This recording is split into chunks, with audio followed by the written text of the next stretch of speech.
Our son is getting married in just over a month. If you have any specific tips for couples delivering speeches together, we would love to hear them. I do. If you're both going to stand up there, please both say something. I see so many speeches on YouTube where they go up as a couple and dad speaks. And there's nothing wrong with dad speaking, but dad speaks and mom stands there. And as an audience member, I'm thinking, is she going to say something? I mean, it starts to look like with the magician's Penn and Teller.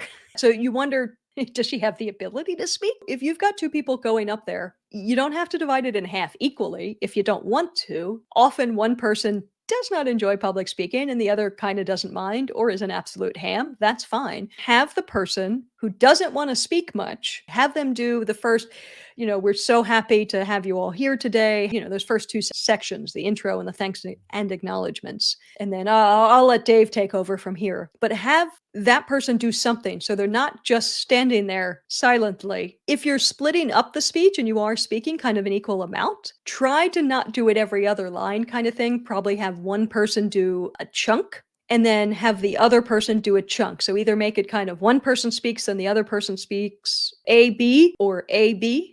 A, B is a good way to divide it.